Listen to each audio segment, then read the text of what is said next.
Hey guys, welcome back. Welcome back to the biggest agricultural platform in Namibia, known as Nduna Wengombe, which means headman of cattle. My name, of course, is Mitchell Mutumba Simata, aka the headman of cattle. So today I want to speak about a virus which broke out, which has been breaking out in Namibia for a while, not the longest time. It breaks out in specific regions, but this year we had it actually break out in regions where it hasn't been seen in the longest time, which is known as the disease known as lumpy skin. Lumpy skin, or you can say lumpy skin disease, or lumpy skin disease, or lumpy skin disease virus. The abbreviation of it will be LSD or LSDV. That is the illness. So I'd love to talk about it today, origins and what type of impact does it have on the livestock sector. So let's get into it. What causes lumpy skin? Caused by infection of cattle or water buffalo with the pox virus, lumpy skin disease virus, LSDV. The virus is one of three closely related species within the genus Cupropox virus. The other two species being the sheep virus, sheeppox virus, goat pox virus. LSD was first described in Zambia in 1929. Over the next 85 years, it has steadily spread throughout the majority of Africa and into the Middle East. In 2015, the virus entered mainland Europe, in Greece and the Caucasus, in Russia. In Caucasus and Russia. In 2016, the virus spread further east into the Balkans, north towards Moscow, and west into Kazakhstan. It is currently considered a rapidly emerging disease of high consequence. It is noticeable with outbreaks causing significant damage to productivity and trade of livestock. Transmission of lumpy skin.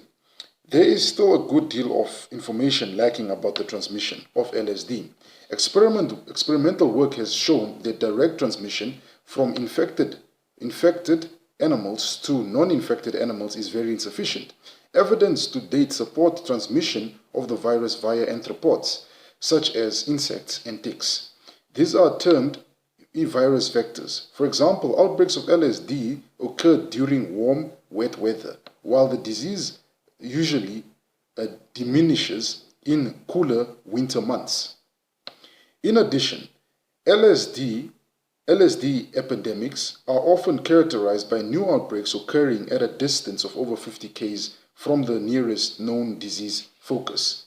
These characteristics strongly suggest insect-borne transmission of LSD, and if it is a simple mechanical transmission of the virus or a more complicated biological transmission, involved replication or development of the virus.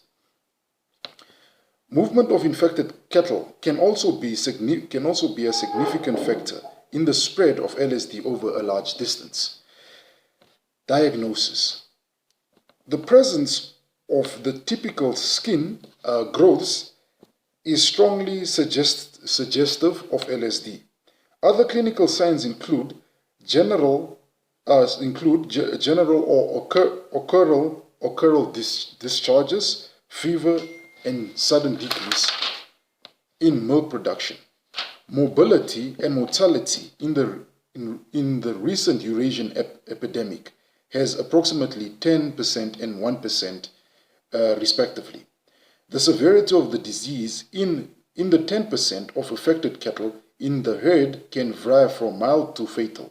Some cattle develop very small number of outgrowths, which can be difficult to spot. Others develop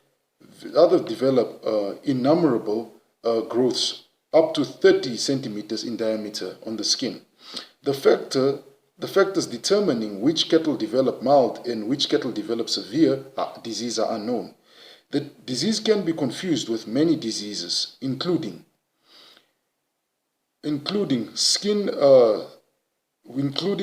bovine herpesvirus, parapoxy, cowpox, insect or tick bites. So insect or tick bites, renderpest. Such signs as fever and milk and drop in milk production are non-specific and can be seen with other diseases.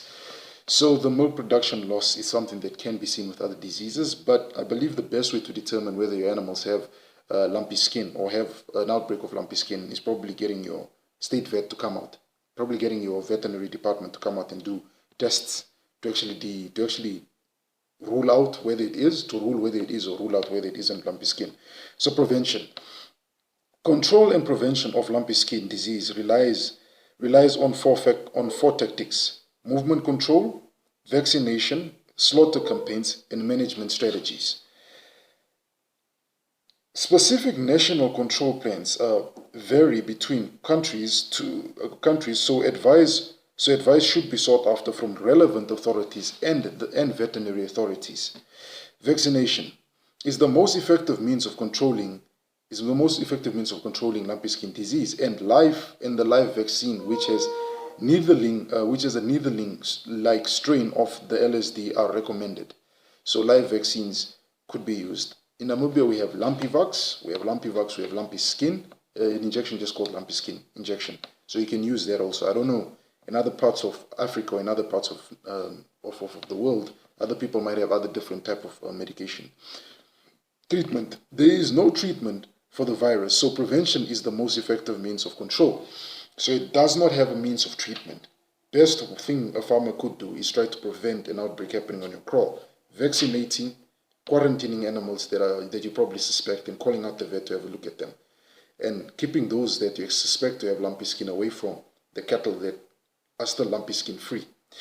Secondary infection in the skin may be treated with non-steroid anti-inflammatories and also antibiotics. So I believe these antibiotics are probably solutions you'd pour in water. I don't know if some you could smear directly on the cow's skin, but I think there is some that could be smeared directly on the cow's skin. The one I've seen is the one that you pour into water. You pour into water, you mix it with the water, and then from there on, you use a brush or a cloth, and you probably wash your cow, the animal that's infected, its entire skin, where these growths are happening. So that's one way you can go about it. So that is my 2 cents on lumpy skin, guys. As I mentioned, best way to determine whether it's lumpy skin is to get a vet out, is to get a vet to come and do tests, carry out the tests to rule whether it is and to rule out whether it isn't, because you could confuse it with a lot of other illnesses, cowpox, paravirus, and so other, and insect bites. You could confuse that to be lumpy skin. Is it a disease that's fatal? It can. In some cases, you can talk about 10% of your kraal dying from it, sometimes 1%, and it differs from animal to animal. You might have cases where one cow has high levels of lumpy skin, another cow has a mild level of lumpy skin. So it differs from animal to animal. And as they said, the best way to treat lumpy skin is to prevent. Prevention is better than cure in this case. So that's lumpy skin. It is a virus that breaks out, as they mentioned here, mostly in warmer, wet summers, particularly when floods happen within certain parts of the country, or we're having a year of very good rain. That's when you start seeing outbreaks of lumpy skin. But during these dry, cold months, it disappears. So that is my 2 cents on LSD. As I mentioned before, if you suspect you have LSD, call out your state vet or veterinary authority. Let him or her come and rule whether it's lumpy skin, rule in whether it's lumpy skin, or rule out if it's not lumpy skin. And automatically, the best thing you could do as a farmer is, if you have some of those animals that show that they might have lumpy skin, is to separate them from the larger herd. With that said, guys, I just want to ask you guys to do me 2 favors. The first one is, if you enjoyed the content that I put out in this video, hit the like button down there, give me a huge thumbs up, and hit the subscription button, turn on your bell notification so you're notified of future uploads. And also get into the comment section. Let me know what history you guys have with lumpy skin. What treatments do you have, or what type of vaccinations do you guys have in your country respectively? If you're not from Namibia, if you're probably from South Africa, Botswana, or Zambia, I just want to know what type of medication do you have to treat lumpy skin. And with that said, guys, keep on subscribing and keep on watching all our videos. Just keep on watching all our videos and keep on sharing our videos. Let's get our subscription base up there, guys. It helps a lot. The like and the subscribing and turning on the bell notification helps a lot, guys. With that said, guys, have yourself a good Monday, and bye for now.